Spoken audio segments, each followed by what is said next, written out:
నమస్తే, welcome to వైద్యం ఆరోగ్యం.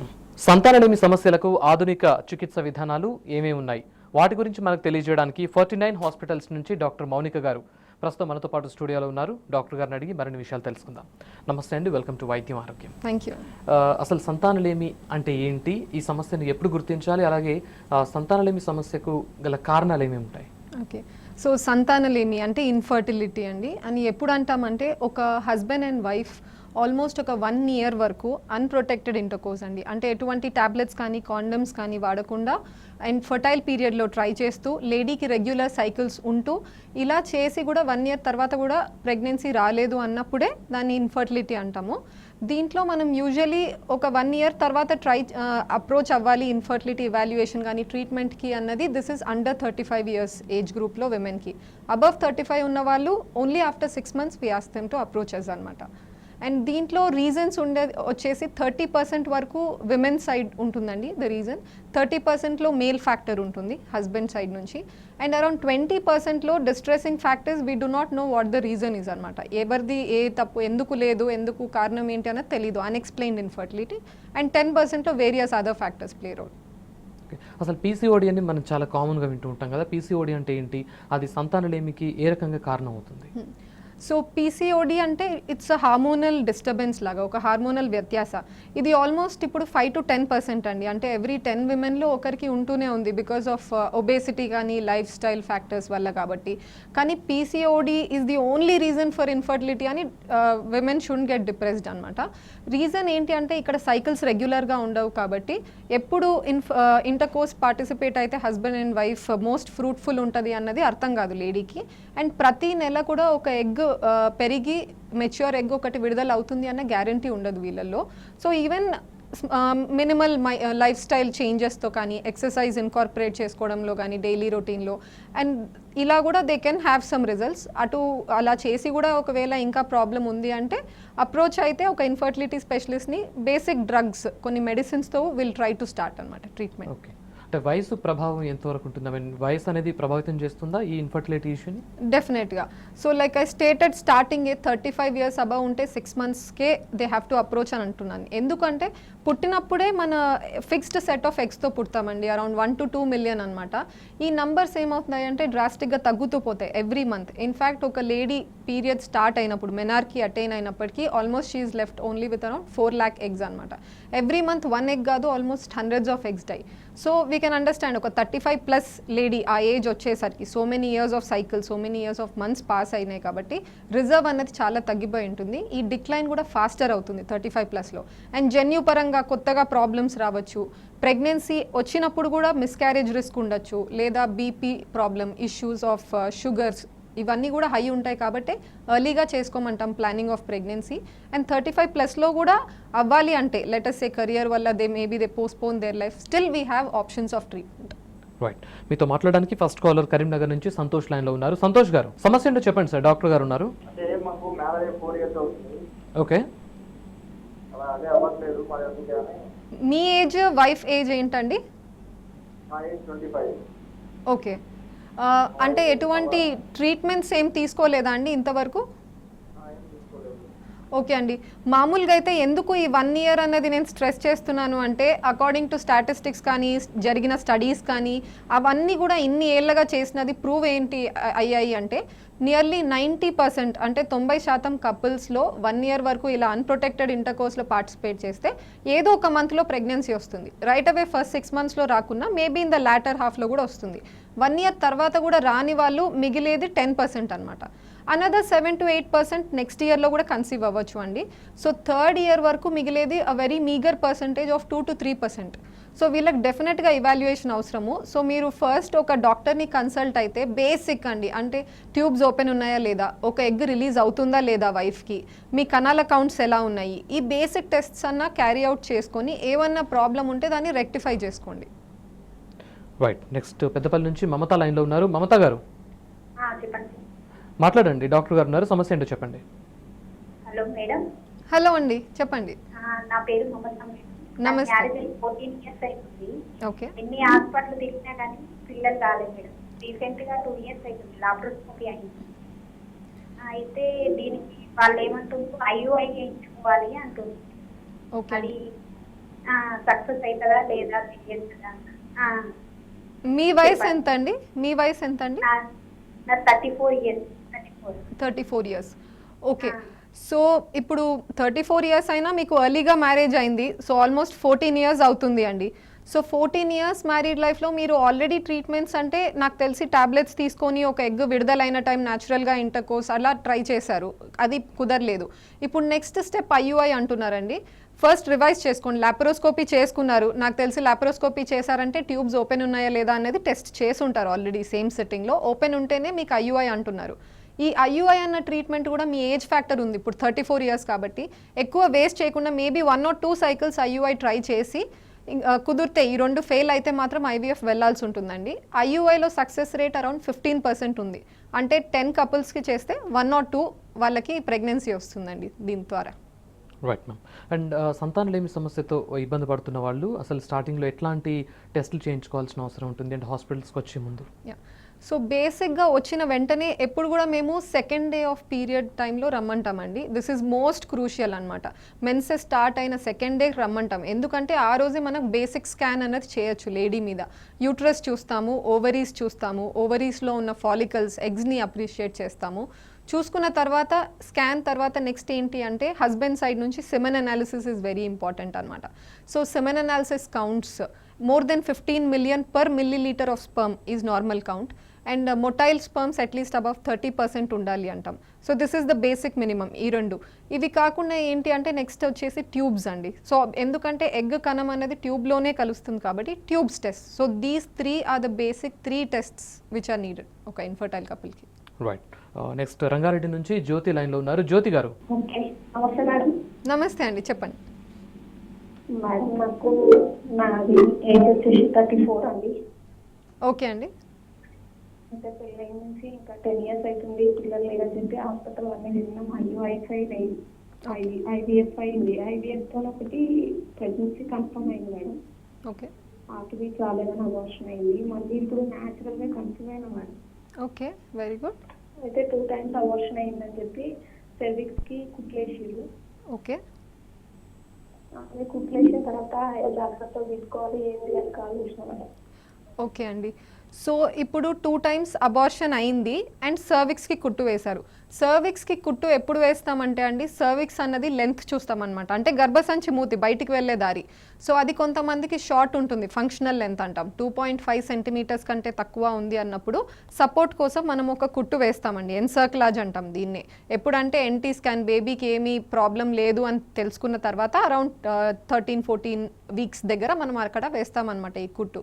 కుట్టు వేసిన తర్వాత ఎక్స్ట్రా జాగ్రత్తలు, బెడ్ రెస్ట్ ఇలాంటివన్నీ ఏమి ఉండదండి. మీ రొటీన్ యాక్టివిటీ క్యారీ అవుట్ చేయొచ్చు. Only around the time of procedure కొంచెము ప్రొజెస్ట్రాన్ అట్లా సపోర్ట్ ఇచ్చుంటారు అంతేకాని ఈ తర్వాత మీ డైలీ రొటీన్ అదంతా as it is carry out చేయొచ్చండి. Bed rest is usually not advised in pregnancy.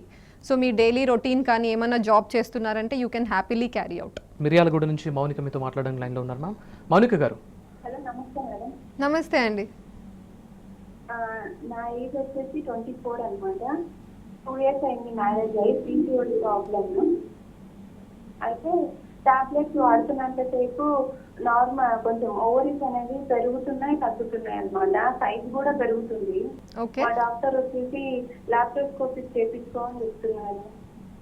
Okay, treatments అంటే ఏమేమి ట్రీట్మెంట్స్ తీసుకున్నారండి ప్రెగ్నెన్సీ కోసం? ఏం లేదు, ఇప్పటి వరకు అయితే ఏం లేదండి. అసలు ఫస్ట్ టైం చేపించుకోమని చెప్తున్నారు. ఇంకా తగ్గట్లేదు సైజ్, ఓకే. ఇంతే ఉన్నాయి అని చెప్పేసి. ఓకే, మీ వెయిట్ ఎంత ఉండొచ్చండి? మా వెయిట్ 58. 58. ఓకే అండి. సో యూజువలీ ఏంటి అంటే పీసీఓడిలో మనకు ఓవరీస్ కొంచెం బల్కీగా ఉంటాయి, లేడీస్లో కొంచెం పెద్దగా ఉంటాయి. ఈచ్ ఓవరీలో నార్మల్గా మనం అరౌండ్ 8 to 10 eggs చూస్తుంటాం అనమాట. డే 2 పీరియడ్ వచ్చిన సెకండ్ డే స్కాన్ చేసినప్పుడు. పీసీఓడిలో మోర్ దెన్ 20 ఉంటాయండి ఈచ్ ఓవరీలో. ఎగ్స్ చాలా న్యూమరస్ ఉంటాయి, కానీ ఏ ఒక్క ఎగ్ కూడా మనకు డామినెంట్ ఫాలికల్ పెద్దగా పెరగదనమాట మిడ్ సైకిల్కి because of hormone disturbance. So ఇప్పుడు రెస్పాండ్ అవ్వాలి అంటే మీరు యాక్చువల్లీ ఫస్ట్ లైన్ ట్రీట్మెంట్ ఎప్పుడు కూడా పీసీఓడి ప్రెగ్నెన్సీకి ఓవ్యులేషన్ ఇండక్షన్ అంటాం. అంటే కొన్ని టాబ్లెట్స్ కానీ వీటితో ఒక ఫాలికల్ పెరుగుతుందా ట్రై చేయండి first. My advice would be. ఒకవేళ దీని ద్వారా చేస్తే కూడా మీకు ఒక ఫాలికల్ పెరగట్లేదు ట్రాక్ చేసినప్పుడు అన్నప్పుడు సెకండ్ లైన్లో maybe you can go for lap. ఎందుకంటే లాప్రోస్కోపీ అంటే ఒవేరియన్ డ్రిల్లింగ్ చేస్తారండి. అంటే కాటరీతో we drill 4 to 5 holes in each ovary చేసి ఏం చేస్తామంటే ఆ బల్కీనెస్ ఆఫ్ ది ఓవరీ తగ్గిస్తాము. అండ్ లోకల్గా మేల్ హార్మోన్స్ ఎన్వైర్న్మెంట్ హై ఉంటుంది పీసీఓడిలో, అది కూడా మనం తగ్గిస్తే మేబీ నెక్స్ట్ ట్రీట్మెంట్లో బెటర్గా రెస్పాండ్ అవుతారు అని. సో ఫస్ట్ లైన్ ఎప్పుడు కూడా ఐ అడ్వైస్ మేబీ ఫస్ట్ మీరు టాబ్లెట్స్ లేదా ఇంజెక్షన్స్తో ట్రై చేయండి 2 to 3 cycles. ఒకవేళ డామినెంట్ ఫాలికల్ అన్నది పెరగట్లేదు అంటేనే then you can resort to laparoscopy. Right ma'am. Next Hyderabad నుంచి మాధవి లైన్లో ఉన్నారు. Madhavi garu. Madam good evening. Good evening అండి. థైరాయిడ్ ఉంది కదా, ఎంత తీసుకుంటున్నారండి డోసు థైరాయిడ్కి? ప్రెసెంట్ ఇప్పుడు 25 ml తీసుకున్నా మేడం. ఫస్ట్ అయితే 100 తీసుకున్నా. 100 తీసుకునే వాళ్ళ 100 తీసుకునేవాము. ఇప్పుడు 25. మేడం దగ్గరికి వెళ్తే 25 కాదమ్మా, ఎక్కువ డోస్ తీసుకోవద్దని చెప్పారు. అంటే మ్యారేజ్ అయ్యి 15 years అయింది, ఇంకా కాలేదని అదే ఆలోచిస్తున్నాం మేడం. మీ అక్కడికే ఏజ్ 40 months రావాలని చూస్తున్నాం. మీ ఏజ్ ఎంత ఉంటుందండి? ఇప్పుడు 33. 33. ఓకే. 33 మేడం. ఎటువంటి ట్రీట్మెంట్స్ అయ్యాయండి ఇంతవరకు? ఇప్పటికి చాలా ట్రీట్మెంట్ తీసుకున్నాం మేడం. ఐయుఐ లాంటివి కూడా జరిగాయా? ఐయుఐ తీసుకోలేదు. ఓకే.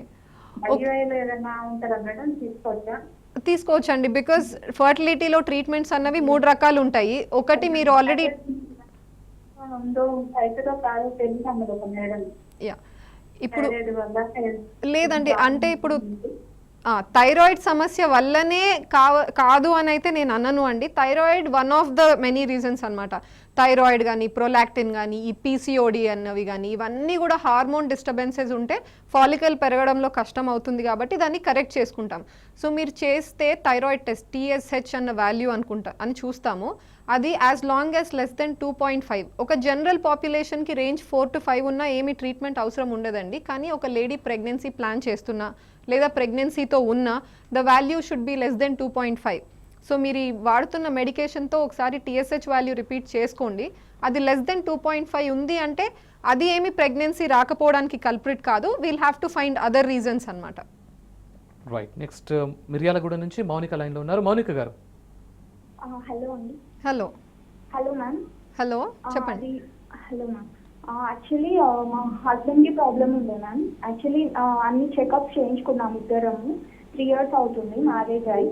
సో అంటే నాకైతే ఏం ప్రాబ్లం లేదు అని చెప్పారు. తనకి స్పర్మ్ ప్రొడ్యూసింగ్ ప్రాబ్లం ఉంది.